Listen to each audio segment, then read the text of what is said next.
Entonces decía que nos vamos a meter en la parte aduanera, en la parte operativa aduanera. Es decir, vamos a hablar concretamente de exportación en el día de hoy. Recuerden que cuando nosotros arrancamos y hablábamos de comercio exterior, nosotros decíamos, bueno, comercio exterior, recuerden que no es más ni menos que comprar y vender. Es una compra-venta. La diferencia está en que la otra contraparte está fuera del país.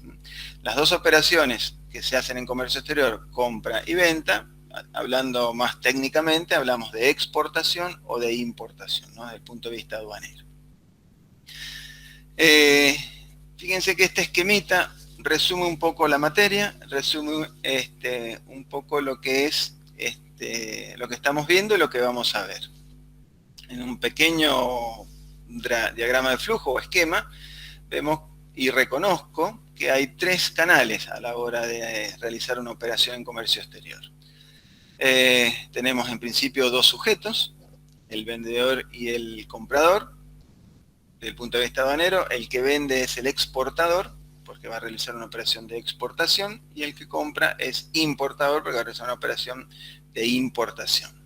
Entonces, el primer canal es el canal comercial, el que tenemos acá arriba, en este ida y vuelta de oferta, búsqueda, Incoterm, medio de pago, etcétera, etcétera, ¿no? Hasta que el momento en que la operación se cierra.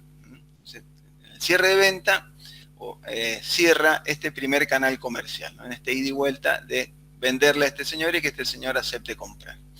A partir de ahí tenemos un segundo canal, que es el canal, yo diría, operativo o logístico, que se trata justamente de materializar esta operación, que concretamente en qué consiste. Y por el lado de, si me pongo en los pies del vendedor, ¿qué tengo que hacer como vendedor? Cumplir. ¿Cómo cumplo? ¿Cuál es la promesa que yo he hecho? La de vender mercadería, por consiguiente tengo que entregar la mercadería. Entonces, en este canal logístico, justamente la clave es la entrega de la mercadería. La entrega de la mercadería que, al ser una operación de comercio exterior, puede requerir algunas particularidades. Es decir, si yo le vendo a un chino, bueno, es todo un tema mandar la mercadería al exterior. No sé si por ahí han leído el diario de ayer, Los Andes ha salido también en otros medios. Hoy por hoy a nivel de transporte internacional hay un problema bastante serio en cuanto a la falta de contenedores, lo que ha hecho que encarezca mucho el flete. Y en América del Sur, en donde estamos nosotros, más todavía. Entonces, el aspecto logístico, en algunos casos, yo lo he visto, hasta se ha triplicado el valor del flete. Esto impacta obviamente en la determinación de precios y además, por más que uno quiera cumplir, a veces no se puede. ¿Sí? Entonces, en este canal logístico decíamos, fíjense que lo que tengo que hacer es mandar la mercadería del país del exportador a manos del país del importador. ¿Quién interviene? Y además de el transportista, o los transportes, o los seguros, también interviene el organismo de control, que es la aduana. En toda operación de comercio exterior tenemos, recuerden, dos operaciones. En el país que vende tenemos una operación de exportación. En el país en donde está llegando la mercadería y se va a recepcionar, tenemos una operación de importación. En ambos países hay un organismo de control, que en nuestro caso es la DGA, o aduana genéricamente, que controla justamente la operación. Esto ya lo hemos visto en cuanto a qué hace la aduana y demás, ¿sí?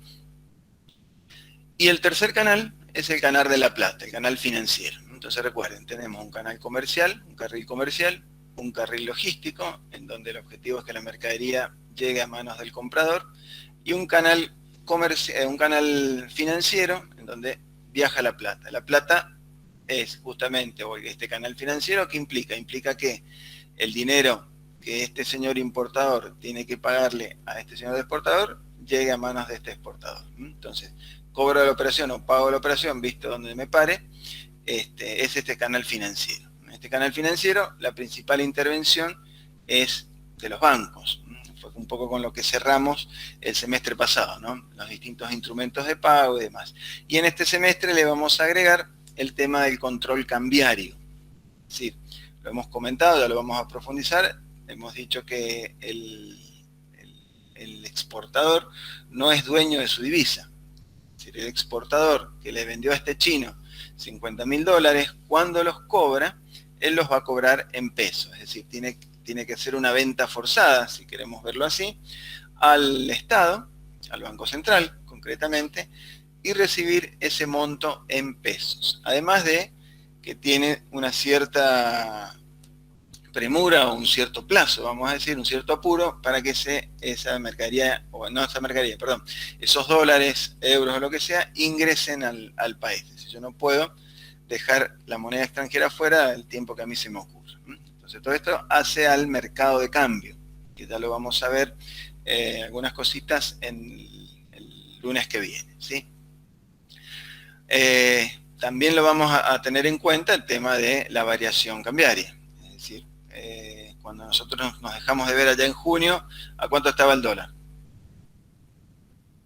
89, 90, más o menos, 90 y algo. Hoy, prácticamente un mes, menos de un mes después, nos volvemos a ver y ya ha pasado la barrera de los 100. Hablando del dólar oficial, ¿no? Si hablamos del blue, o ustedes saben, no saben, si ya lo vamos a ver, hay un montón de tipos de dólares. Ya lo vamos a charlar la semana que viene. Hay como 10, 12 tipos de dólares hoy en la Argentina. El contado con liqui, el MEP, el oficial, el blue, el dólar Netflix, el dólar solidario, el dólar soja. Bueno, hay un montón de dólares, ¿no? Entonces el mercado cambiario también, y la diferencia cambiaria también es una variante a tener en cuenta en las operaciones de comercio exterior. En particular, en países como el nuestro, con alta volatilidad y casi frecuentemente de crisis en crisis y muy pensando en el valor de la moneda extranjera, ¿no? Entonces es otro tema a tener en cuenta, porque los costos se van ajustando en dólares. ¿Se acuerdan cuando vimos allá el primer ejercicio, el de las bicicletas? Una de las variables que nosotros consideramos a la hora de cambiarnos el estado de resultado y nuestro escenario era justamente el tipo de cambio.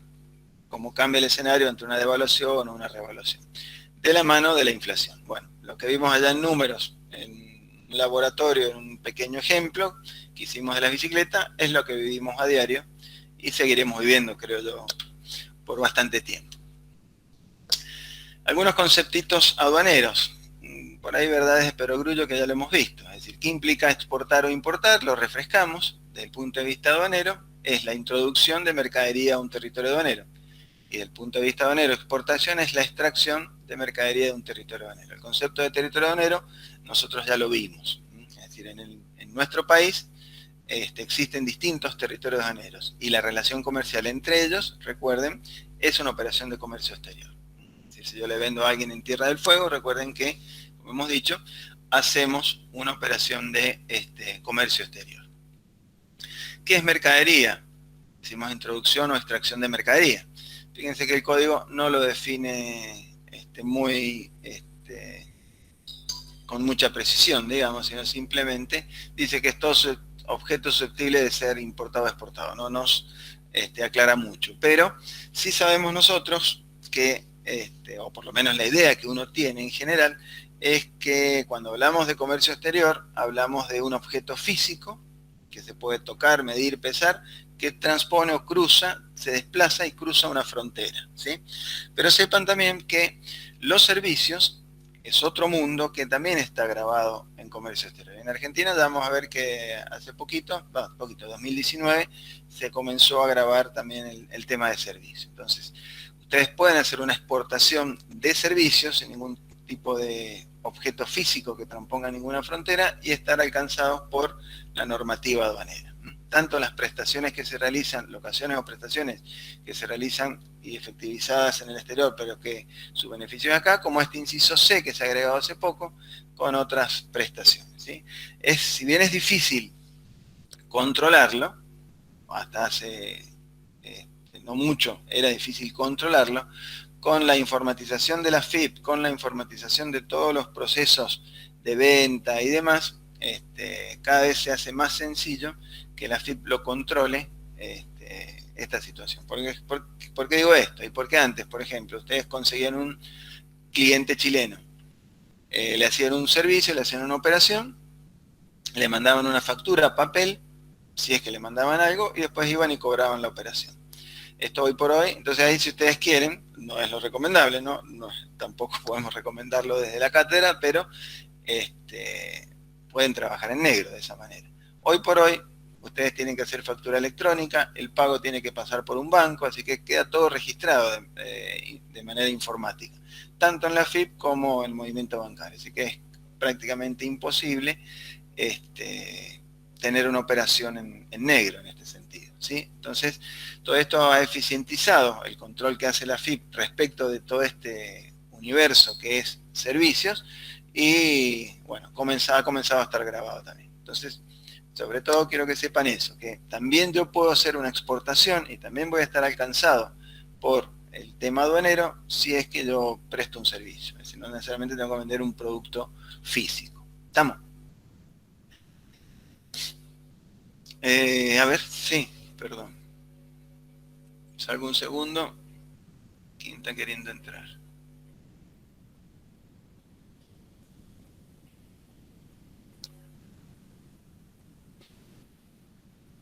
Bien, gracias. No lo había leído. Si hay alguno más, me avisan, ¿sí? Bien, todo esto venía a modo de introducción para meternos en el tema que, como les había anticipado hoy, vamos a centrarnos en el tema de exportaciones. A futuro nos vamos a centrar después, vamos al mismo esquema con las importaciones. Exportaciones ya lo conceptualizamos. Dijimos que exportar es extracción de un territorio aduanero, ya lo vimos. Y a la hora de la normativa, a la hora de la clasificación de los productos que yo puedo exportar, tenemos estos dos grandes rótulos. Los comento porque por ahí cuando uno analiza la normativa o escucha noticias, por ahí los mencionan a la hora de alguna noticia. Hay dos tipos de productos y que fíjense que va de la mano con nuestro perfil agroexportador. Nosotros vimos allá cuando vimos estadísticas y demás, nosotros tratábamos de ver a través de los números qué Argentina vende al exterior. Y bueno, no descubríamos nada nuevo, sabemos que nosotros somos un país agropecuario, por consiguiente nuestra producción es agropecuaria, por consiguiente nuestra principal venta al exterior es agropecuaria. Entonces fíjense que estos rótulos están un poco de la mano de eso. Los llamados productos tradicionales o agropecuarios justamente son los que más cifran y son los más comunes a la hora del comercio exterior, ¿sí? Concretamente cereales principalmente, cereales, algo de carne, bueno, ahora está bastante alicaído y trabado el tema de la carne, ustedes lo habrán escuchado, pero básicamente productos que se generan en la pampa húmeda, ¿sí? Cereales y carnes principalmente. Y hay otro grupo de productos, mucho más chico en cuanto a lo que cifra, que son los productos no tradicionales o industriales, que estos generalmente son los que se promocionan, es decir, los que tienen más beneficios que uno puede llegar a encontrar a la hora de exportar, llámense desgravaciones impositivas, créditos blandos o más, son estos productos no tradicionales. Es decir, con miras a, algo que también habíamos charlado, con miras a tratar de cambiar o mejorar el perfil de Argentina en cuanto a su matriz productiva, tratando de lograr una mayor industrialización. Es decir, tratar de que Argentina también tenga una industria fuerte, ya sea metalúrgica, petroquímica, química o lo que sea, ¿sí? Entonces, este otro rótulo de grupo de productos en donde en general vamos a encontrar los mayores beneficios, desgravaciones impositivas, créditos blandos, tanto a la hora de exportar como a la hora de importar, ¿sí? Los productos tradicionales o agropecuarios, por supuesto, van a ser los más castigados, sobre todo desde el punto de vista de los gravámenes, ¿no? El problema que hay con la soja, hoy por hoy la soja sigue teniendo gravámenes altos, llega en algunos casos al 33%, ¿sí? Bien. ¿Cómo hago yo para exportar? Ya tengo todos los trámites hechos, como ya vimos en el primer semestre, soy exportador, me conseguí un despachante y ahora ya me conseguí un cliente en el exterior, ahora tengo que hacer el trámite de exportación. Entonces, tengo que sacar la mercadería al exterior. Desde el punto de vista aduanero, el trámite que tengo que hacer es darle una destinación a la mercadería que voy a sacar al exterior. Es decir, contarle a la aduana, en una declaración jurada, informarle a la aduana, y hasta, si queremos verlo así, pedirle permiso a la aduana, para realizar esta operación, para sacar esta mercadería al exterior. Entonces eso es lo que se llama destinaciones aduaneras. En nuestro caso, vamos a ver la destinación de exportación. El esquema de destinación de exportación es hacer una destinación, decirle a la aduana cuál va a ser el destino de esa mercadería en el exterior, es decir, con qué intención yo saco esta mercadería del exterior. Esa declaración jurada, que es un documento que, como hemos dicho, al estar todo informatizado, el despachante lo prepara en su máquina, en su casa, en su oficina, lo que sea, y después lo envía vía internet. Es una declaración propiamente que hace el exportador, y como digo, es una declaración jurada, que tiene ciertas características que no tenemos que olvidar porque tiene sus consecuencias. Primero, que es inalterable. Es decir, lo que yo diga en esa declaración jurada no lo puedo modificar, obviamente sin sufrir sanciones. Entonces, temas claves dentro de una presentación: los datos de quién está exportando, a quién va la mercadería, qué mercadería es. Acá va a cobrar importancia lo que hemos visto de la posición arancelaria, para posicionarlo bien, la mercadería, obviamente la cantidad y el precio de la mercadería. Y a partir de ahí se dispara la liquidación aduanera. Bueno, todo lo que yo declare tiene que ser cierto y no lo puedo modificar una vez que ya lo presenté. Por eso esta característica de inalterable es importante tenerla en cuenta. Además, esta declaración jurada, como dije, es previa, es decir, antes de yo enviar la mercadería al exterior, tengo que presentar esta destinación ante la aduana para que me la autorice. Es veraz, como decíamos recién, es decir, es una declaración jurada, es decir, yo lo que estoy aseverando como exportador es que lo que estoy declarando ahí es un fiel reflejo de la verdad. Esto tiene relación con, sobre todo si lo vemos por el lado penal, que algo también vimos, por el tema de subvaluación o sobrevaluación. Es decir, si yo miento en el precio, en la cantidad o en lo que sea. Es una declaración jurada, por consiguiente, yo hago fe de que lo que dice ahí es verdad. Por eso es que, si después se constata que he faltado a la verdad, puede ser sancionado. Además es exacta y completa. Es decir, exacta porque están todos los cálculos. Es decir, cuando yo hago la destinación aduanera, yo ya sé cuánto voy a pagar de gravámenes, si tengo algún beneficio. Es decir, están todos los calculitos hechos. Y es completa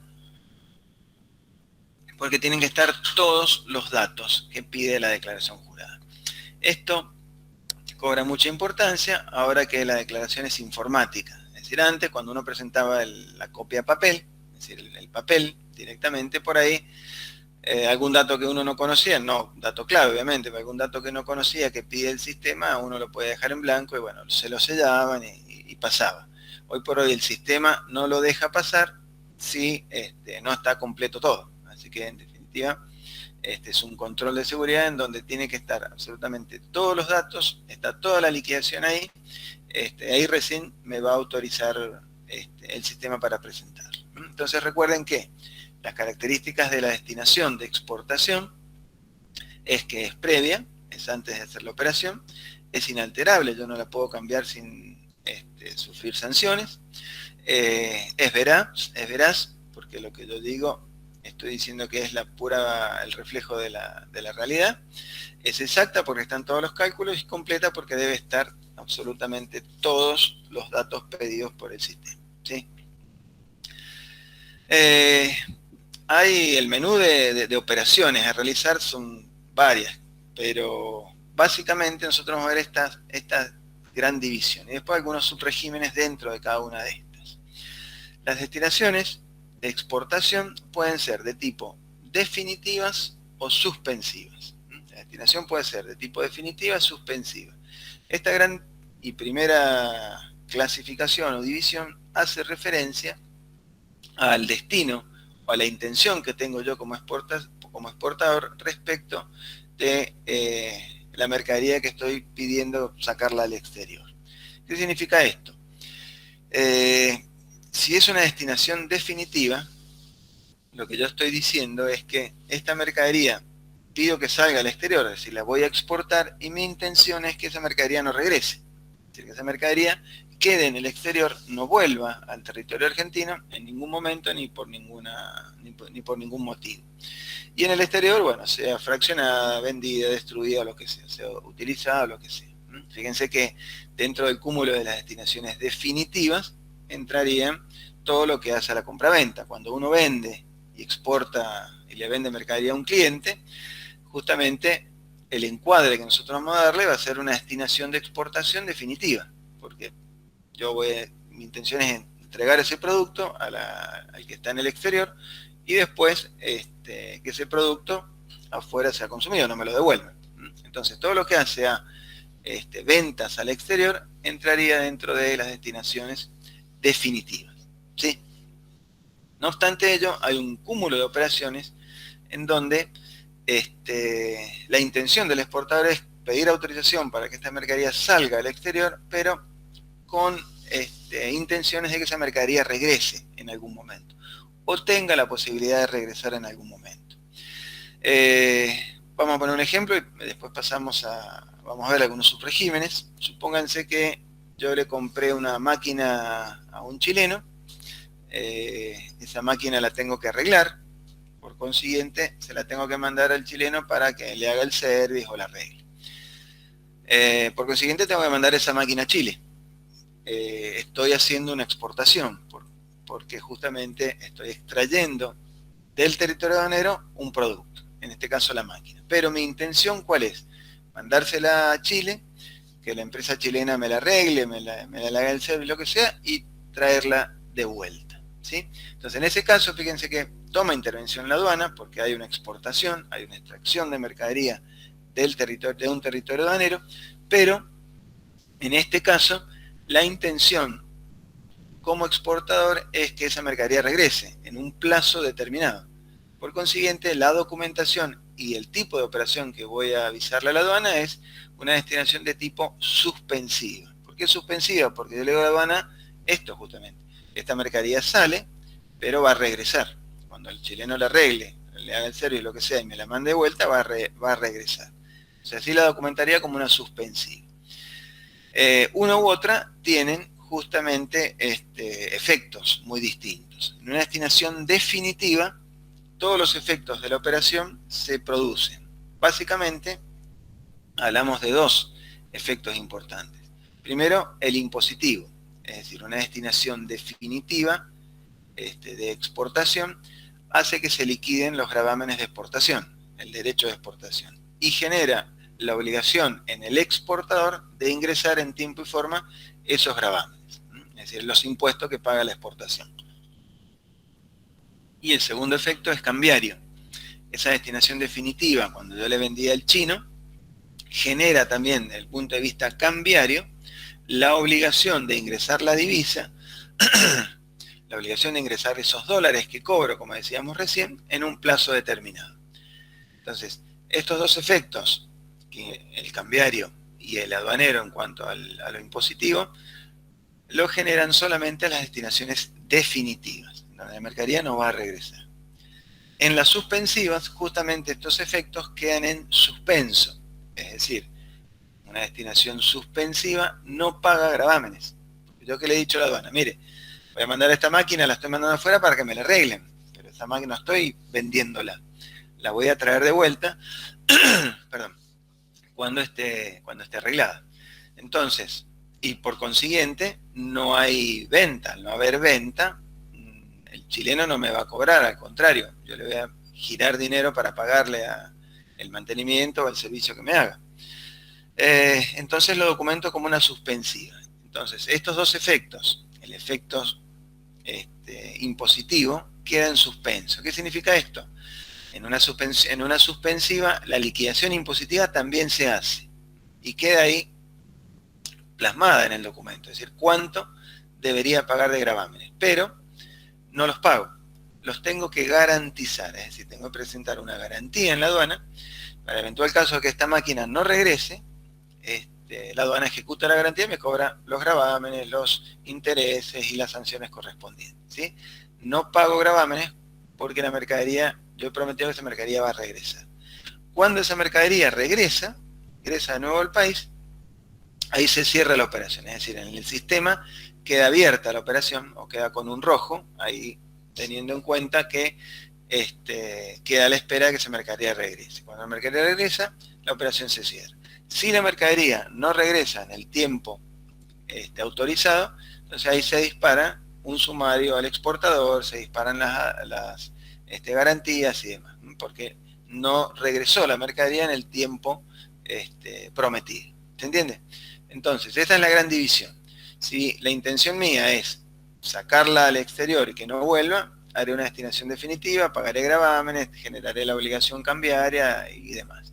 Si es suspensiva, hay una promesa por parte del exportador de volverla a ingresar y hay una autorización por parte de la aduana de esperar un determinado plazo de tiempo antes de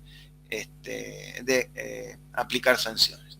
Dentro de ese plazo de tiempo, la mercadería tiene que regresar. ¿Estamos?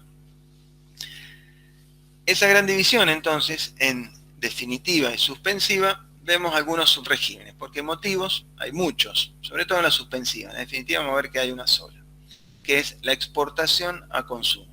Es decir, cuando yo vendo al exterior una mercadería que, como decíamos recién, es a título oneroso, es en realidad una venta, y voy a entregar esa mercadería va a quedar afuera, como lo destino a través de una destinación de exportación definitiva a consumo. No es el único régimen que hay en las definitivas. Todo lo que es venta entrará en esta categoría, de definitiva. Supongamos que, no supongamos, sino que el 90% de las operaciones por ahí entran en estas destinaciones definitivas, ¿sí?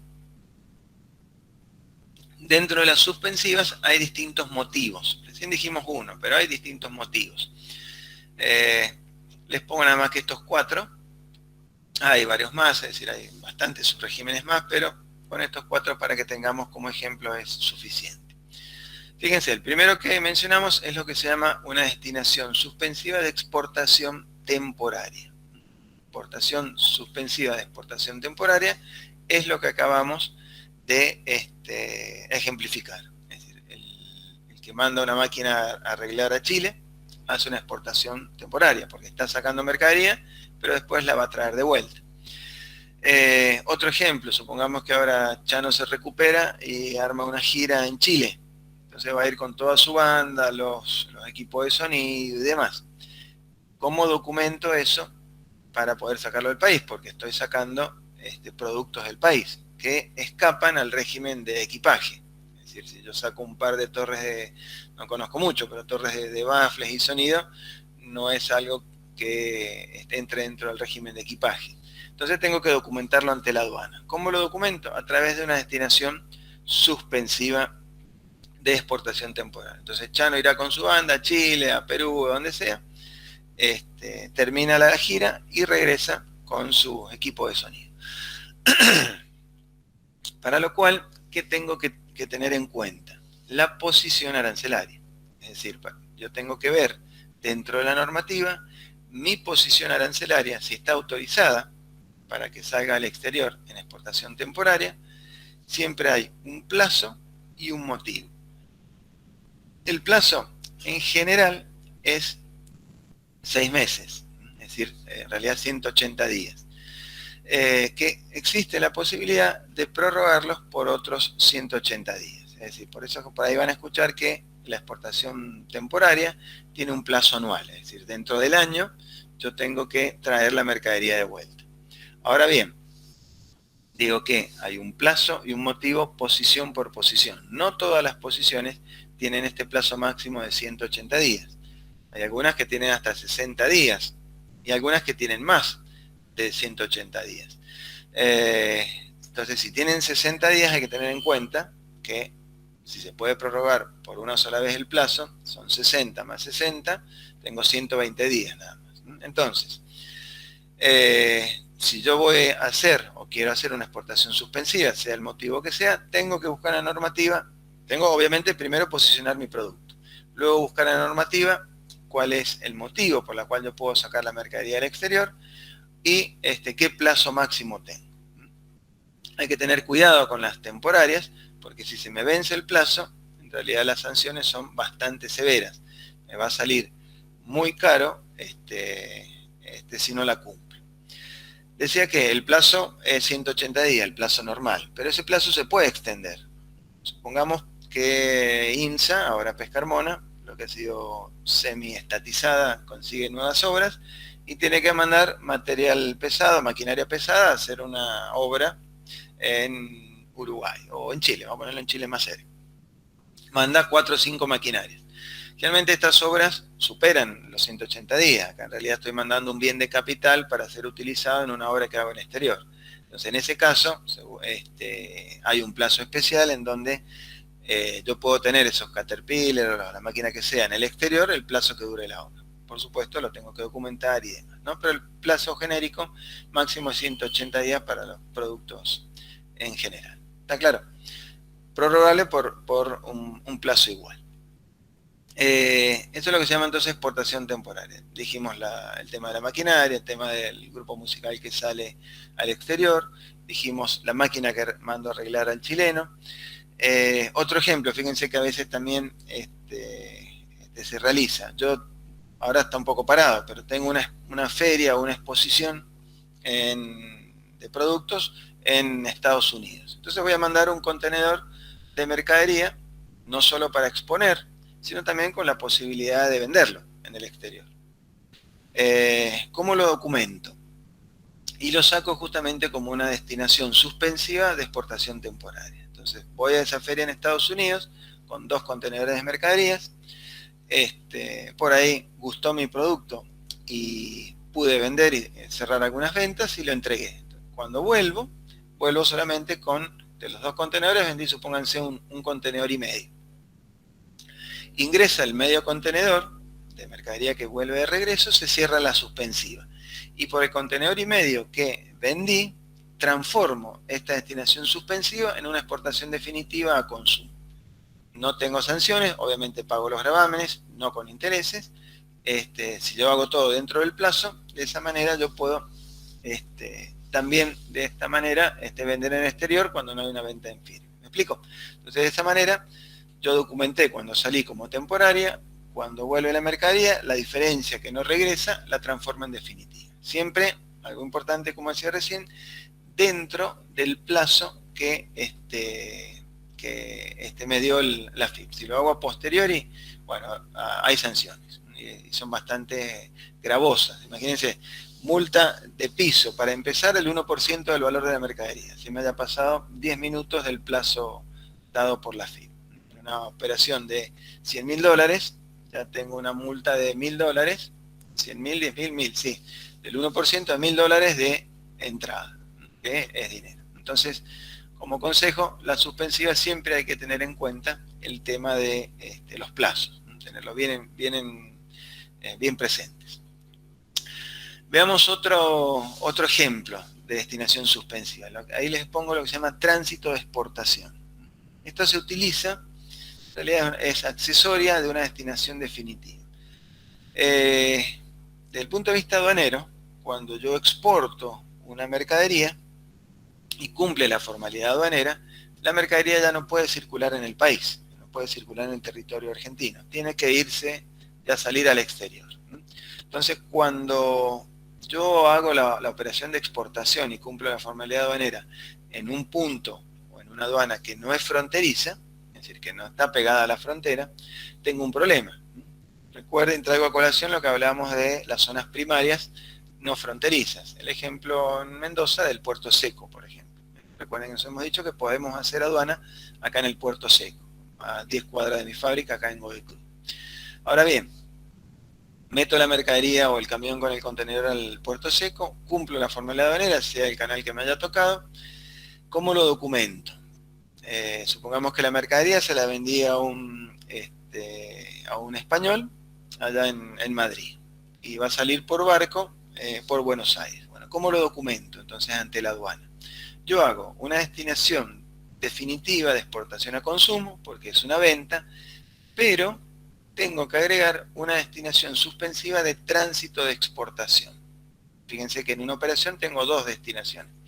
La exportación de tránsito de exportación autoriza a que la mercadería, ese camioncito con el contenedor arriba, salga de Puerto Seco, circule por nuestro país, tome ruta 7, supongamos, 8 cuando esté cortada la 7, llegue al puerto de Buenos Aires, se suba al barco y se la lleve al exterior.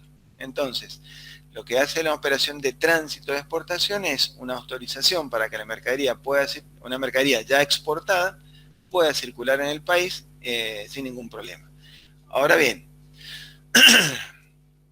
primero, la autorización es al solo efecto de que la mercadería sea trasladada sin más demora hasta el punto donde se la suba al medio de transporte que la saca al exterior. Esto es importante porque esta documentación sale con una hoja de ruta. En el caso de acá Buenos Aires, en el documento aduanero que va a acompañar el camión, va a salir la hoja de ruta, es decir, saldrán los distintos lugares de la ruta 7 hasta llegar hasta el puerto. Y además hay un plazo, se estima, no recuerdo cómo es, pero se estima que un camión puede recorrer X kilómetros por día, entonces hay un plazo de acá a Buenos Aires, pónganse esta exportación de tránsito, son 7 días. Entonces, dentro de los 7 días yo tengo que llegar al puerto de Buenos Aires, subirlo al camión, subirlo al barco y llevármelo.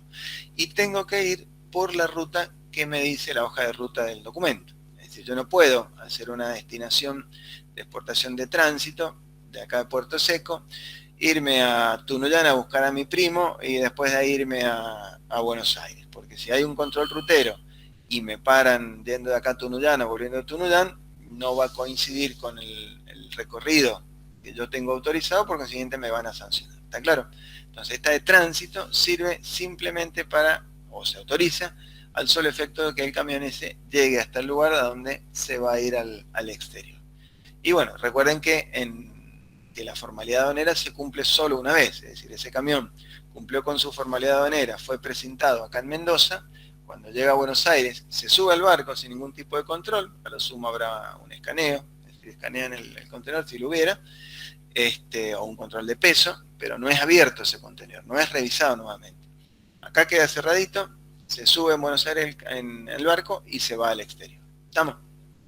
Eso entonces es una de tránsito de exportación, que como digo, funciona como accesoria de una exportación definitiva, incluso de una temporaria. En caso de que yo le mande la mercadería para una máquina arreglar a un uruguayo. Hago aduana acá en Mendoza, eso va como una exportación suspensiva temporaria con tránsito de exportación. Fíjense que en este caso son dos suspensivas. Es decir, dentro de una misma operación yo puedo tener varias destinaciones. Es decir, puedo documentar según el destino de la mercadería y las particularidades del viaje, puedo documentarlo con más de un formato. ¿Se entiende? Otra que les pongo ahí, operación de removido. Fíjense que esta operación de removido en realidad es una operación de mercado local. Lo que ocurre es que por una cuestión de trayecto, de logística, de transporte, la mercadería sale del territorio aduanero, es decir, sale de Argentina, para ingresar en algún otro punto en el mismo estado en que salió. El ejemplo que acá les puedo dar, acá no se ve mucho, pero sí hay un comercio local vía barco. Entonces yo puedo venderle a alguien que está en Río Gallego, en Santa Cruz, desde Buenos Aires, y se lo mando por barco. El barco, es decir, cargo la mercadería en Buenos Aires, al cargarla en Buenos Aires, ustedes saben que es otro territorio aduanero, es decir, el mar es otro territorio aduanero, por consiguiente en realidad no es considerado territorio aduanero, pero tiene un régimen especial. He sacado esa mercadería del territorio aduanero general. Pero en realidad mi comprador es alguien que está allá en Río Negro, Santa Cruz, dijimos. Por consiguiente, si bien toma intervención la aduana y es documentado vía aduana, esto es una operación de mercado local. ¿Se entiende? Y la última, depósito de almacenamiento. Esto es cuando yo, en realidad acá no hay mucho de eso, mando la mercadería a almacenes, la mercadería que estoy exportando, con miras a que dentro de almacenes Un depósito fiscal, estamos hablando cuando hablamos de almacenes, por supuesto, ¿no? Depósito fiscal que puede ser propio de la FIP, de la aduana, o bien tercerizado, privado con autorización de la aduana. Al efecto de, dentro de este depósito fiscal, hacer alguna mejora o fraccionamiento de la mercadería para después ser exportada, ¿no? Esto en realidad no es muy común acá, esto por lo menos yo no lo he visto tanto, ¿no? Bueno, entonces, acá tenemos, dentro de la suspensiva, bueno, les he dado algunos ejemplos que son los más comunes. El temporario es moneda corriente, tránsito de exportación también, removido acá en Mendoza no lo vemos y almacenamiento tampoco. Pero, como digo, sepan que hay varios regímenes, ¿sí? Además de estos. Según, por ejemplo, mercadería en consignación. Si yo vendo en consignación, es otra forma de documentarlo. También es una suspensiva, pero es otra forma de documentarlo. Plazos. La destinación de exportación se presenta, como hemos dicho, la presenta el exportador, en realidad el despachante, y desde el momento que es presentada y ya figura en el sistema, yo tengo un plazo de 31 días para que la mercadería salga al exterior. Lo puedo documentar hoy y mandarla al exterior, es decir, se concreta la salida de mercadería al exterior dentro de 10, 15 días, lo que sea. No es común tanto plazo, es decir, en realidad acá la logística, ¿cómo es? Yo documento cuando ya el exportador tiene todo armado para exportar, no es común que uno documente, es decir, presente una operación ante la aduana y tenga ahí la logística todavía esperando. En realidad sale todo aceitadito, es decir, sale todo sin demasiado plazo de espera. Pero aduaneramente tengo ese plazo para acreditar que la mercadería salió al exterior. ¿Cómo lo cuento? Bueno, 45 depende también el medio de transporte, ¿no? 45 días en el caso de que el medio de transporte sea camión o ferrocarril. ¿Cómo lo cuento? Fíjense, les pongo ahí un artículo del Código Aduanero, en donde dice que los plazos superiores, el 1007, ya casi al final del código, el 1007, dice que los plazos superiores a 30 días se consideran corridos. Por consiguiente son 31 o 45 días corridos, ¿sí? Entonces es importante tenerlo en cuenta para cuando uno cuenta los plazos. Y vamos a ver que en importación es distinto después. Entonces, tengámoslo en cuenta.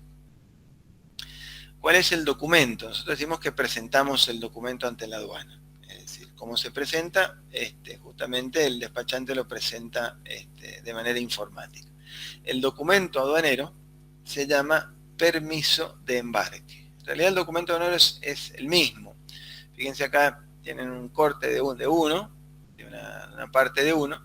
Fíjense que tienen en los textos, por ejemplo en dice importador-exportador, es decir, el cliché, el formato es el mismo para exportación e importación. Esto fue unificado a 10, 15 años antes, eran distintos. Por eso es que en la jerga se sigue hablando con denominaciones distintas. Permiso de embarque, que es el documento de exportación, y van a escuchar hablar, vamos a hablar de despacho de importación para el caso de la importación. Si ustedes lo ven a los dos documentos, los comparamos, vamos a ver que es el mismo documento. Nada más que obviamente en un caso sirve para exportar, en otro caso sirve para importar. Pero el cliché, el formato de documento es el mismo, es un único documento hoy, o DUA le llaman, documento único aduanero. Hace un tiempito que ha sido unificado. ¿Estamos? Una vez que se presentó, se produce la canalización. Nosotros ya lo vimos, la canalización, recuerden, es el tipo de control que va a recibir la mercadería, rojo, naranjo, verde, según el canal que le toque, es el tipo de control que va a hacer. Prácticamente ningún control en el verde, un control documental en el caso naranja y un control documental y físico en el caso del rojo. Una vez cumplida, cuando hablamos de la formalidad aduanera, es cumplir el control aduanero. En la aduana, además de el documento aduanero, una copia, si bien se presenta de manera informática, después se presenta en papel. Las exportaciones, por ahí lo van a ver las despachantes, la gente que camina por ahí que va a presentar los papeles, se presentan en un sobre verde, se identifican con un sobre o con el color verde. Y las importaciones con el color naranja. Entonces por ahí en la jerga cuando escuchan hablar del sobre verde, el sobre naranja, se referencia a una exportación o una importación. Además del documento aduanero que mencionábamos recién, bueno, se presentan algunos otros tipos de documentación. Si hubiese certificados sanitarios, si hubiese certificados de origen, la factura comercial, el documento de transporte, si la cláusula con la que vendí lo incluye.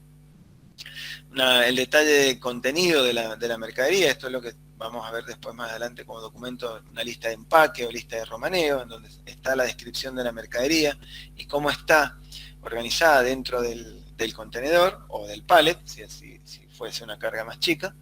Esto sirve para el control aduanero, o sea, en un control de verificación rojo, bueno, el aduanero sabe cómo está organizada la carga, entonces nos puede pedir de un bulto, de varios bultos, de pallet, qué mercadería quiere analizar, ¿no? Entonces todo esto se presenta en la aduana. Bueno, acá lo profundizamos un poquito, como decía, el documento aduanero en el sobre verde, el permiso de embarque que acabamos de decir, la factura, como dijimos, y algunas que otras autorizaciones. Creo que enseguida vamos a ver una copia, les voy a mostrar más en detalle cómo es el documento.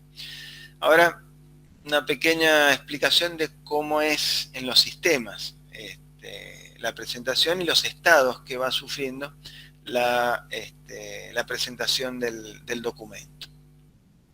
El primer punto, porque todo esto yo lo puedo seguir informáticamente, es decir, lo puedo seguir como exportador en mi sitio AFIP, en donde yo puedo ir viendo cómo va la evolución de mi operación. Entonces, ¿cómo arranca la operación? Con lo que vamos a llamar la oficialización. Oficializar un permiso de embarque significa que presentarlo ante la aduana. ¿Cómo se hace esto operativamente? Hoy por hoy, la alternativa es única informática. A través del sistema informático Malvina que nosotros vimos, el programa lo tiene el despachante en su máquina, carga todos los datos y una vez que lo tiene lleno, lo envía. Es decir, lo valida y lo envía. Esa fecha o ese acto de enviarlo, a la vuelta viene un acuse de recibo, es lo que se llama la oficialización. Es decir, la operación ha sido presentada en la aduana, oficializada. Es una fecha clave y es un acto clave porque justamente toda la situación de la exportación queda congelada a ese momento, es decir, la situación impositiva, me refiero. Es decir, si hoy yo oficializo una operación y el gravamen de importación es del 4,5%, ya mi operación va a pagar ese 4,5%.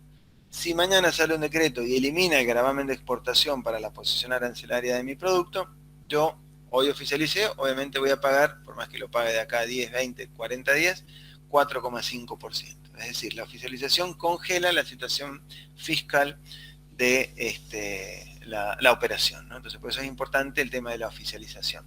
Además de, obviamente, a partir de esta fecha, comienza a correr el plazo de la operación. Estos 31 días que hablábamos recién y algunos otros que pudiesen estar relacionados con la operación. El plazo cambiario también empieza a correr el momento de la oficialización. ¿Estamos? Una vez que está oficializada, ¿qué es lo que hacemos? Tenemos que presentar los papeles ante la AFIP. Ahí sí vamos con este sobre que hablábamos recién y lo presentamos en la aduana. Simplemente lo sellan y validan la operación con los documentos que hacen falta. Una vez que ya está la operación presentada, ahí se cruza la operación, o los datos mejor dicho, de lo que figura en los papeles con lo que yo cargué en esta declaración. Y si hay alguna inconsistencia, ahí va a saltar. Si no,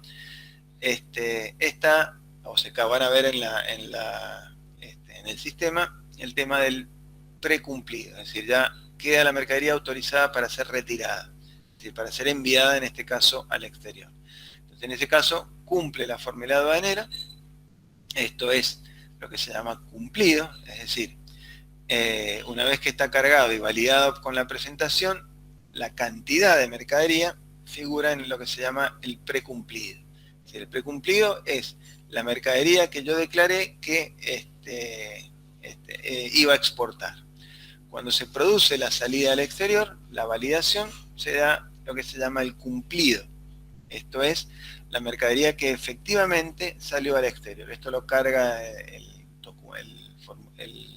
pista de aduana cuando hace la verificación, ¿sí? Sí, sobre todo si hay verificación física, tiene que ser obviamente exacto, ahí va a saltar. Si yo cargué y declaré que voy a exportar 1000 cajas y en la versión física salen 890, va a haber diferencia entre el precumplido y el cumplido.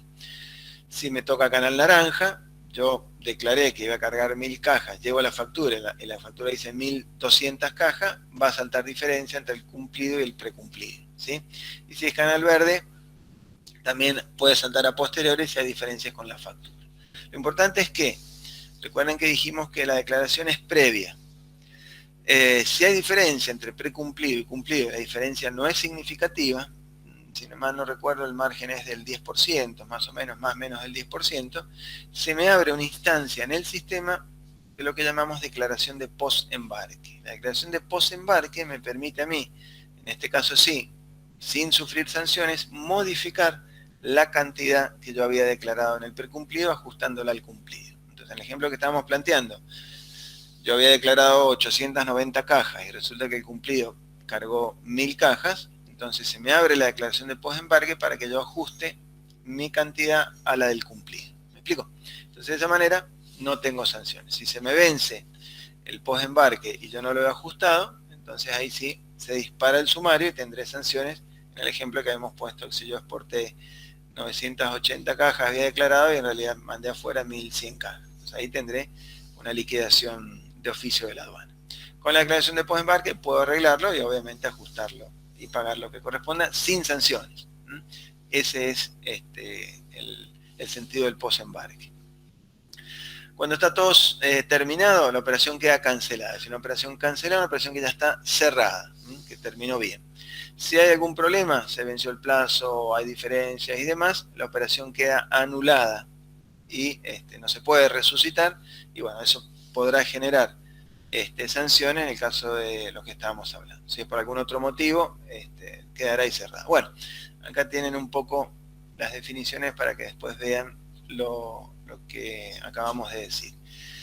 Acá lo que les estoy mostrando es la página de la AFIP. Fíjense lo que yo decía, que en mi página de AFIP, es decir, hemos conversado que cada empresa tiene su dominio dentro de AFIP y dentro del dominio de AFIP tiene distintos aplicativos. Uno de ellos es Mis Operaciones Aduaneras. Fíjense que ni siquiera le han cambiado el nombre al sistema, el sistema informático María, en donde ahí uno puede hacer el seguimiento de todas las operaciones aduaneras que va realizando. Cómo van, si se han liquidado, si no, si están los beneficios, no. Es muy útil, es muy sencillo, simplemente es muy intuitivo. Así, en realidad, si uno no busca cosas complejas, la labor administrativa de seguimiento de las operaciones aduaneras se puede hacer directamente desde la empresa, sin necesidad de que descanse en el despachante. O mejor dicho, podría controlar lo que el despachante va realizando, porque el despachante tiene acceso a este sistema justamente para poder presentar las operaciones. Yo puedo desde la empresa controlar lo que el despachante va realizando para ver si no metió la pata y si no me miente en lo que va realizando. Es decir, hoy por hoy la información está toda informatizada, por consiguiente el exportador o el importador tiene toda la información de sus operaciones a la mano, es decir, puede controlarlo. Por consiguiente, también lo tiene AFIP, que decía más temprano. Entonces, hay que hacer una correcta liquidación de las operaciones porque AFIP maneja la misma información que tengo yo, ¿sí? Bueno, fíjense, a grandes rasgos, este es el documento aduanero. Tenemos en la primera parte, la parte de arriba, la información de la carátula. Están los datos del exportador, del importador, el transportista, el documento, el número de documento, la fecha, y a nivel global la información de la operación. Luego fíjense acá en esta parte del medio que ponemos ítem por hoja, un ítem por hoja, acá va la posición arancelaria. Hemos comentado que la posición arancelaria, yo no cargo la descripción del producto, sino que lo que cargo es el numerito.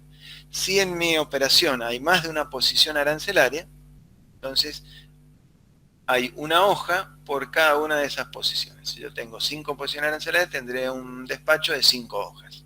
Uno por posición arancelaria. En esta tercer parte, en este tercer sector que les pongo acá está la liquidación, o la determinación, mejor dicho, de las bases aduaneras. Acá acá es donde ya vamos a verlo cuando lo veamos en la práctica, se determinan las bases imponibles para el cálculo de los gravámenes. Y en esta última parte está el detalle de la liquidación, es decir, los gravámenes a pagar, los beneficios a cobrar, lo que sea. Si es una sola, la liquidación de la hoja figura en este lado izquierdo. Sí, izquierdo de la pantalla, acá. Si hay más de una posición arancelaria en los despachos, ustedes van a ver que en cada una de las hojas tendrán la liquidación acá de la posición arancelaria que tienen. Y en la primera hoja, en esta parte de acá, derecha, tienen la sumatoria de las 5 hojas. Si hay una sola posición, van a ver que estos dos coinciden. Si no, solamente en la primera hoja van a tener la suma de las 5 posiciones arancelarias de situación impositiva y las 5 posiciones arancelarias que han declarado. ¿Me explico? Bueno, y fíjense acá. Si alcanzan a leer, dice, en la liquidación hay 3 renglones. Pagado, acá figura cuando yo hago una destinación definitiva, se me genera la obligación de pago. Entonces acá me va a salir lo que yo tengo a pagar. Si es una suspensiva, fíjense que el segundo renglón dice garantizado. Entonces, si fuese una suspensiva, como decíamos, se liquida, se hace la liquidación bancaria, impositiva, y acá va a figurar el valor del gravamen que no pago, pero que sí tengo que garantizar. Y a cobrar, si tengo algo a cobrar. Nos vamos a ver que las exportaciones tienen beneficios, lo que vamos a llamar reintegro, drawback o reembolso. A cobrar, lo que me figura acá va a ser lo que me va a pagar la aduana por haber exportado. ¿Estamos? Bueno, de este lado, fíjense, tienen el canal asignado. Una vez que yo lo presenté, se me canaliza la operación, no antes, obviamente. Después la firma y demás del despachante y demás. En el reverso, este es el reverso, acá lo que importa es, en este campo que les pongo acá de gris, va justamente a los datos de la carga. Acá es donde va la fecha del precumplido y el cumplido. Acá es donde el vista de aduana coloca que efectivamente la mercadería salió y que fue verificada. Va la patente del camión, los datos del contenedor, las cantidades que se están enviando al exterior, y eso es lo que se carga como cumplido, que debe coincidir con el precumplido que ya viene preimpreso y que fue declarado por mí al momento de la oficialización. ¿Estamos? ¿Cómo venimos? ¿Están ahí todavía? Sí, profe, acá estamos. Perfecto. ¿No se me han dormido? No, profe, seguimos acá. Bueno, fenómeno. ¿Seguimos un ratito más? ¿Qué son? 9:46. Bueno, seguimos unos 20 minutitos y cortamos, ¿les parece? ¿Vienen bien? ¿Entienden todo? O por lo menos más o menos le van pescando la vuelta. Bien, si no, cualquier cosa pregunta, ¿sí? Bueno, este es un refresco. Recuerden lo que hablábamos de la canalización. Hoy por hoy sigue estando lo que hemos conversado en otras situaciones. Mi operación va a tener alguno de estas 3 vías: el canal verde, el naranja o el rojo. En el verde prácticamente no hay control, el naranja un control documental y el rojo control de la físico de la mercadería. ¿Estamos? Bien, hasta ahí lo operativo, es decir, más o menos cómo me comporto yo como exportador ante la aduana, ¿sí? Es decir, con esto de presentar la documentación, por supuesto, con la asistencia del despachante. Recuerden que hemos dicho que en realidad quien presenta esto es el despachante, que tendrá su clave autorizada por cuenta y orden mía, pero también lo hemos comentado otras veces. Recuerden que si bien lo presenta el despachante, sobre esa operación yo también obviamente soy el principal responsable. El despachante en lo que le cabe y yo como exportador. También el transportista es responsable en la operación y el agente de transporte aduanero también es responsable en la operación, ¿sí? Bien. Ahora nos vamos a meter entonces en el tema de la situación impositiva, es decir, la situación tributaria de las exportaciones. Es decir, ¿qué impuestos pagan las exportaciones? Como grandes temas que tenemos que tener en cuenta: ¿cuál es el hecho imponible? Es decir, ¿cuál es el acto que se realiza, que está grabado con algún impuesto? En nuestro caso es la destinación a consumo. Es decir, el que está grabado con impuestos es la destinación definitiva de exportación a consumo. Ya vimos que la suspensiva, si bien se calcula el derecho, no se va a pagar. Si se cumple, se garantiza, pero no se paga, porque obviamente esa mercadería va a regresar. Entonces, por consiguiente, el hecho imponible es la exportación definitiva. Esa es la que está grabada, ¿sí? Con gravámenes aduaneros de exportación. Estamos hablando de gravámenes propios de la exportación, ¿sí? El momento imponible, es decir, cuál es el momento, qué momento o el punto en el cual se me genera la obligación de pago.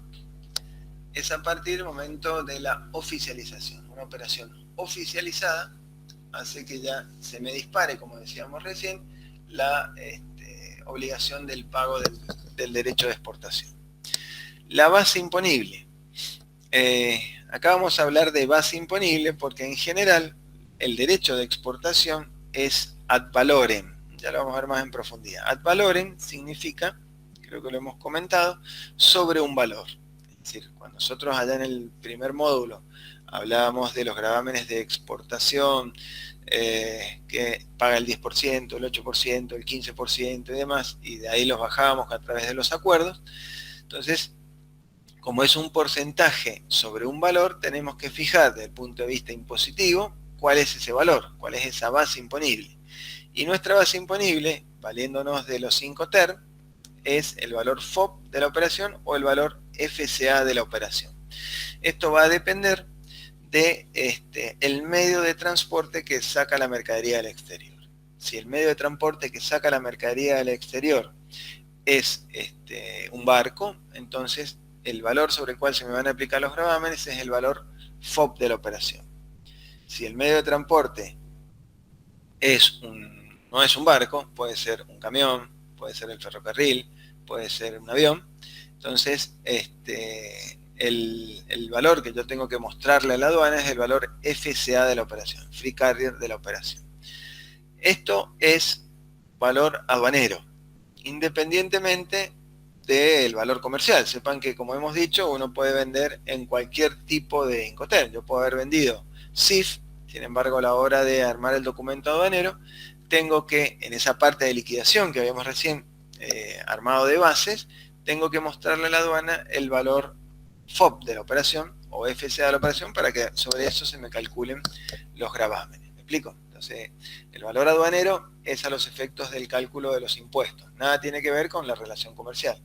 Puede coincidir o no. Nosotros hemos dicho que en exportación es muy común vender en FOB o FCA en el caso de los multimodales, ¿no? Pero nada obsta que yo pueda vender en cualquier Incoterm, incluso, ya hemos dicho, de cualquier forma, y no hace falta que utilice los Incoterm, ¿no?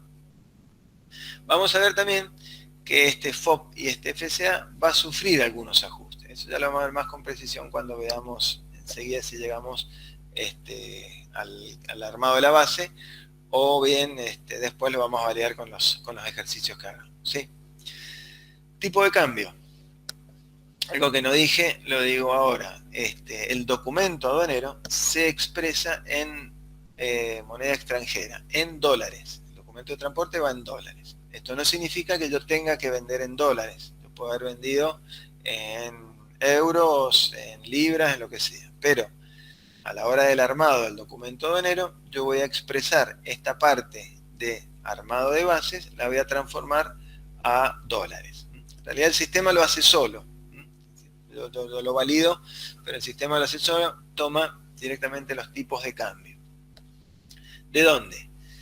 Del MULC, mercado único y libre de cambio. Este es lo que por ahí se llama dólar oficial. Es decir, nosotros vamos a ver acá, ya lo vamos a ver el lunes en persona, existe un mercado de cambio, un único mercado de cambio, mercado único, libre, porque la cotización de la divisa se maneja libremente, el Estado no interviene, al menos con restricciones, no es como en la época de la convertibilidad, donde el Estado decía el dólar sale $1, punto, se acabó.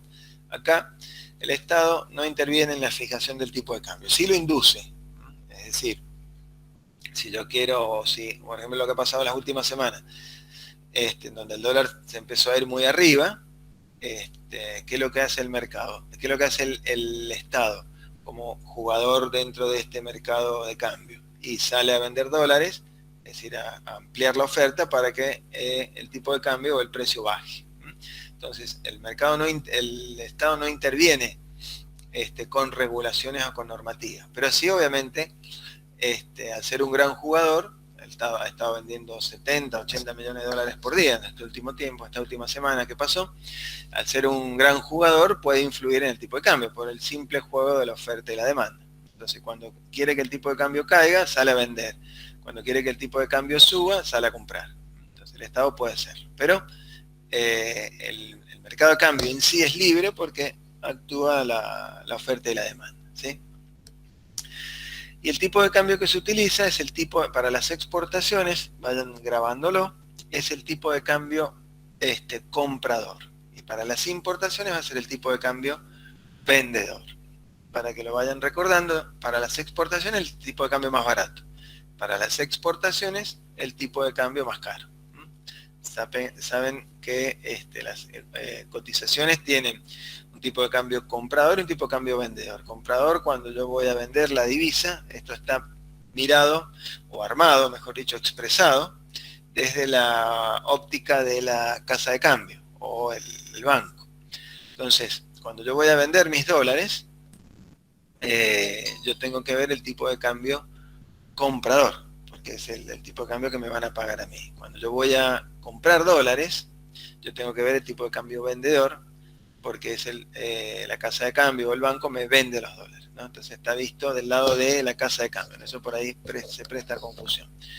En lo que hace al comercio exterior, vayan memorizándolo: tipo de cambio comprador para las exportaciones, el más barato, el más bajo, y tipo de cambio vendedor para las importaciones, el más caro.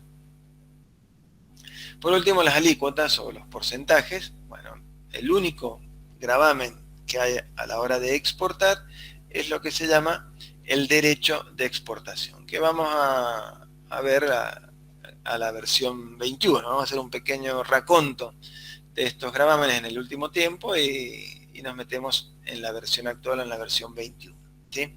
Digo que es el único gravamen de exportación porque cuando veamos importación vamos a ver que hay mucho más gravamen. Es decir, la lupa impositiva en cuanto al cobro de impuestos en general está puesto sobre la importación, no sobre la exportación. La exportación está bien mirada desde el punto de vista de la macroeconomía, desde el punto de vista de un país. Porque si lo tomamos al país como una empresa, exportar implica vender. Entonces está bueno que uno venda, porque eso genera dólares, genera divisa. Entonces, en general, la exportación, más que grabada con impuestos, está beneficiada, es decir, está fomentada a través de distintas herramientas, sobre todo desde el punto de vista impositivo y también financiero. Cosa rara que existen entonces gravámenes aduaneros a la exportación, es decir, que me cobren impuestos a la hora de exportar. Cosa rara que se da en pocos países. Uno de esos pocos países que tiene derechos de exportación es Argentina. Bueno, acá ya hemos hablado en otras ocasiones de la voracidad fiscal del Estado quiere cobrar a cualquier precio. Bueno, entonces en Argentina tenemos derechos de exportación en un esquema masivo. Es decir, derechos de exportación van a encontrar en, yo diría, todos los países, pero están acotados, están relacionados o puestos en un sector o en algunas posiciones arancelarias con un criterio de protección y demás. Pero un esquema masivo en donde yo grabo todas las operaciones es raro que en los países existan. Esto habla de la mayor o menor apertura al comercio exterior. En nuestro caso existe este sistema masivo que grabe todas las operaciones de comercio exterior. Si bien ha tenido distintas épocas, distintas etapas y altas y bajas, hoy por hoy sigue existiendo. Como decía, y ahí se los represento con esto de la historia sin fin, los gravámenes aduaneros a la exportación existen desde la época del virreinato, ¿no? Lo que sí ha tenido distintas épocas, en épocas en donde han sido significativos e importantes, en épocas que no. Si tomamos los últimos años, ¿dónde comienzan? Y comienzan con la salida de la convertibilidad. Ustedes recuerdan, allá en el año 2001, la convertibilidad comienza ya en el año 91, con un peso, un dólar. Se hizo en una época en donde, bueno, la inflación era ya hiperinflación, una época que en un momento se justificaba, entonces se creó esa ficción de la convertibilidad, frenó la inflación y se puso un peso, un dólar. Ahora bien, esa ficción de un peso, un dólar, nunca quisieron salir de esa situación, por consiguiente se salió como se sale siempre, de manera brusca y explosiva. ¿Qué ocurrió? Allá en diciembre, en el nefasto diciembre del 2001, en donde lo que más importante de todo y lamentable son creo que fueron 20 y pico de víctimas fatales que tuvieron esos encontronazos, ¿no?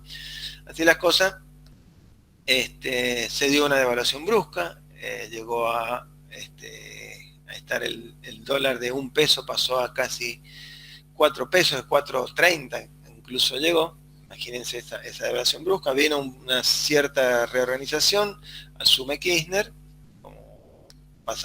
habiendo pasado después de los 5, la época de los 5 presidentes que tuvimos, en definitiva, para reestructurar y reorganizarse, no tiene mayor y mejor idea que pedirle plata, si podemos verlo así, al sector que en principio era el beneficiado.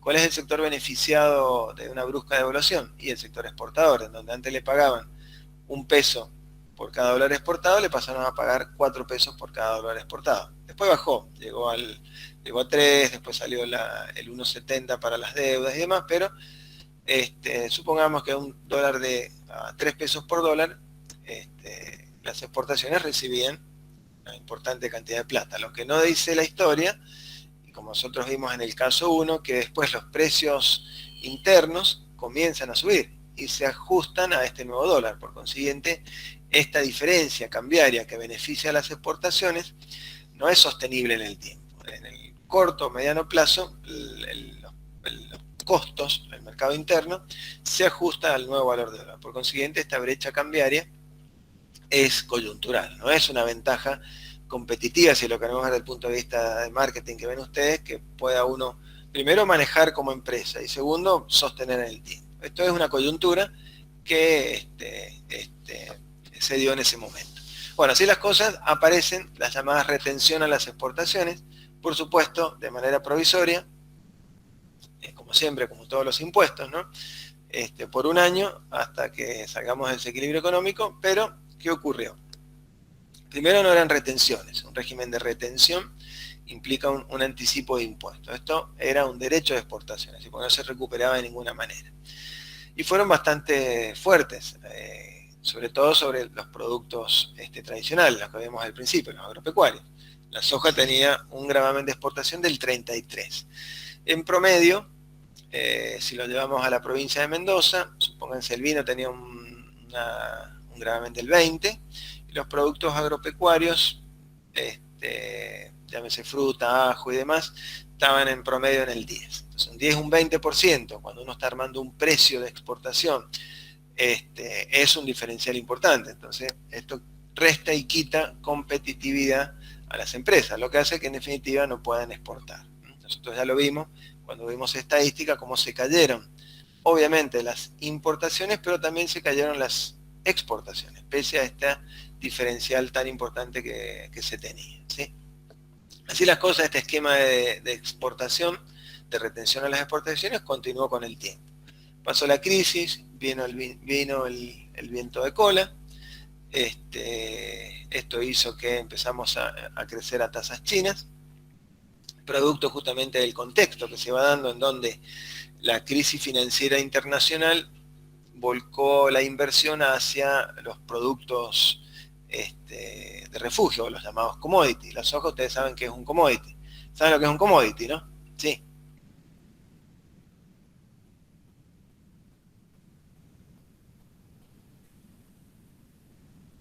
¿Saben lo que es un commodity? Que en comercio exterior se utiliza mucho. Un commodity. No. Bueno, los commodities se llaman aquellos productos que son fungibles, que tienen un mercado propio y transparente y sirven como reserva de valor. Commodities en general, en comercio exterior, ustedes tienen hidrocarburos, el petróleo, los metales preciosos, el oro, los cereales en este caso, la soja. Es decir, son productos que tienen poco valor agregado, tienen un mercado transparente y, como digo, se utilizan como reserva de valor. Entonces, ¿qué ocurre? Cuando se produce la crisis financiera, la crisis del 2008, fue una crisis de falta de credibilidad en el sector financiero, en donde se derrumbó. Los inversores o el capital especulativo, inversores en definitiva, no hablar de especulativos, ¿qué hace? Y se vuelca hacia productos más estables. Los productos más estables son los commodities. Es decir, si yo invierto en oro, el oro físicamente es menos volátil que un papel financiero. Una acción que puede subir y bajar en 10 minutos, podemos ser ricos, y en los 10 minutos siguientes podemos ser pobres, valer cero. Entonces, al volcarse hacia los commodities, la inversión internacional fuerte, esto potenció el valor de la soja. El valor de la soja, que estaba en 200, 300 dólares, llegó a estar a casi 800 dólares. ¿Nosotros qué vendemos? Soja. Por consiguiente, vino lo que llamábamos el viento de cola, ¿no? Entonces, con la crisis de las hipotecas tóxicas que hubo ya en 2008 y demás, se potenció el valor de la soja. Por consiguiente, comenzamos a tener buenos resultados de exportación. El Estado siempre voraz. ¿Qué pasó en ese momento? Ustedes eran chicos, pero por ahí si lo han escuchado, les preguntan a sus padres y demás, el conflicto con el campo, con las famosas retenciones móviles. ¿Qué se le ocurrió al Estado? No contento con recibir el 33%, estableció la resolución que ataba el porcentaje de retención al precio de la soja. Entonces, mientras más subía el precio de la soja, más retenciones tenían. En la proyección se llegaba casi a retener el 80, el 90% de la soja, una locura, ¿sí? Bueno, hubo mucha resistencia, hubo paro del campo, a la final la medida del gobierno fue tratar de validarlo y consensuarlo a través de una ley. Se mandó la ley al Congreso, y justamente ahí vino, también lo recordamos porque nuestro ex gobernador Julio Cobos tuvo un papel importante. En la votación se empató, y como él era en ese momento vicepresidente y presidente de la Cámara, tenía que desempatar con su voto, ¿no? Entonces ahí vino esto de, por ahí lo que han escuchado, su voto no positivo. Por consiguiente, no le dio luz verde al proyecto de retenciones móviles. Entonces el proyecto quedó cajoneado, las retenciones quedaron al 33% como en su momento estaban, y siguieron estando. Fíjense que, anecdótico, en realidad Cobos le hizo un favor al gobierno, porque en el momento en que esto se votó, que si mal no recuerdo fue junio, julio del 2008, la soja estaba ya en su punto máximo, estaba cerca de los 800 dólares la tonelada. A diciembre del 2008 ya había bajado a valores de 500, 600 dólares. Por consiguiente, si hubiese salido la aprobación a la resolución de las retenciones móviles, el gobierno a diciembre hubiera percibido menos de lo que estaba persiguiendo con la retención del 33. En definitiva, con el diario del lunes uno puede decir que Cobos benefició al gobierno. Por supuesto, si hubiera pasado eso, algo hubieran hecho, alguna otra resolución, alguna otra cosa se hubieran inventado, ¿no? Pero, en definitiva, el contexto cambió, y a partir de 2008 hacia adelante, cuando la economía, 2009, se comienza a recuperar, el boom de la soja ya empezó a decaer. De todos modos, siguió alto un tiempo, hoy por hoy está cerca de los 300 y algo, volvió a sus valores, un poquito más arriba de sus valores históricos, pero nada del otro mundo. Así las cosas, no nos voy a aburrir demasiado. Las retenciones siguieron hasta que, cumpliendo promesa de campaña, el expresidente Macri las eliminó. Allá en el 2015 eliminó las retenciones, fuera las retenciones. En realidad, el regreso de los muertos vivos, en 2018 tuvo que volver a ponerla, ya con la crisis del gobierno de Macri, con un dólar ascendente, con unas primarias habiendo perdido y demás, tuvo que volver a colocar esta versión 2018 de las retenciones. 2019 pone unos derechos de exportación a la exportación de servicios, que decíamos más tempranos que comenzaron a ser grabados. Y ya con el nuevo presidente, con Alberto Fernández, 2020 en adelante, el esquema de retenciones sigue retenciones, si bien se han morigerado un poco, ahora lo vamos a ver, pero siguen y seguirá por muchos años más. Es decir, una promesa que se hizo al Fondo Monetario de hace mucho tiempo de que tenían que eliminarse las retenciones, bueno, esto sigue en pie. ¿Y por qué sigue en pie?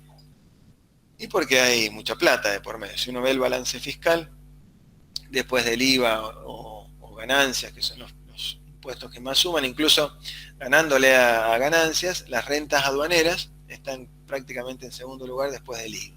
Entonces, imagínense en sacar esta caja, sacar esta plata contante y sonante todos los meses,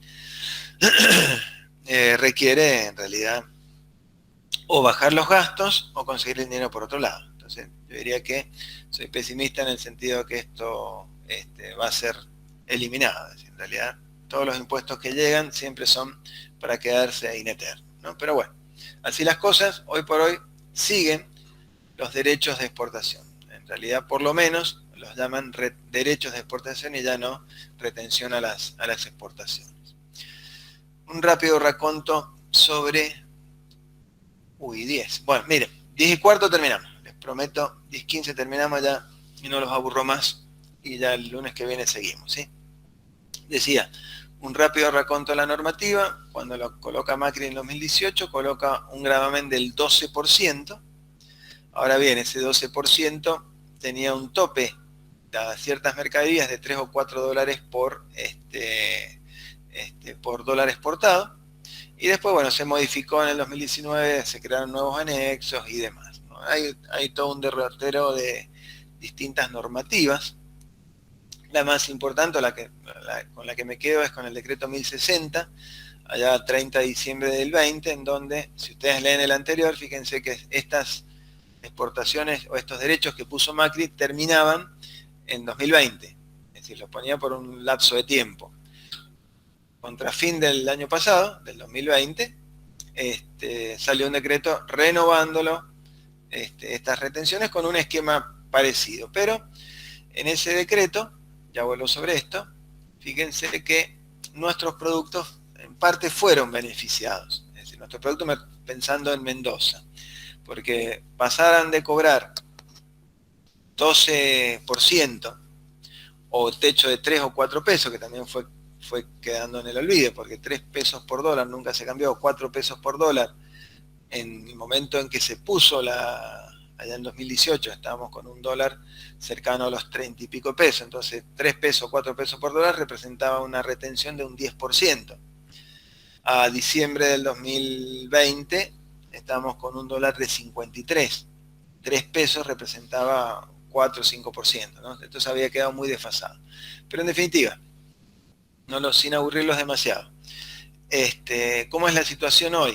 Hoy tenemos algunos productos agropecuarios nuestros que pagan el 0%, es decir, se les ha eliminado el gravamen, sobre todo productos primarios. Ahí les pongo algunos. La fruta, bueno, el agua en fresco, el cebolla, ajo, peras, es decir, productos primarios, exclusivamente primarios. En el listado de 3% no tenemos muchos productos. Y otro producto señero de Mendoza es el vino, el champán o los minerales, el mosto, pagan el 4,5.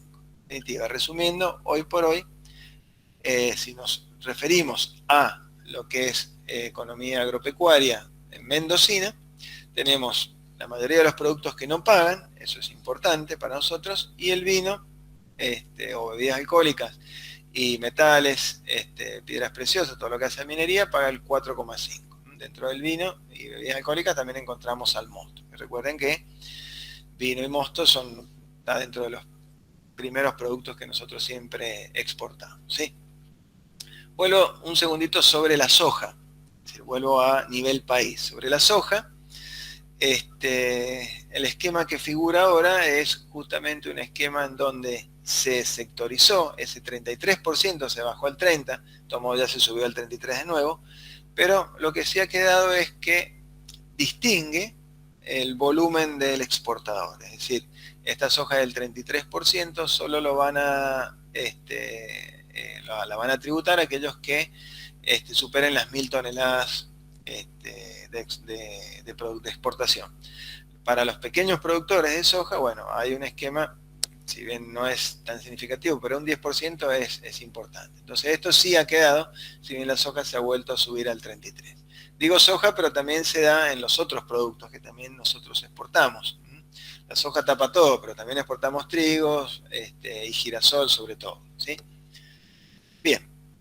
Bueno, acá van a encontrar lo que decíamos que se subieron al 33 y demás. En definitiva, después léanlo más en profundidad, pero básicamente lo que importa es cómo está hoy la situación, ¿no? Y lo que después vamos a validar con los ejercicios.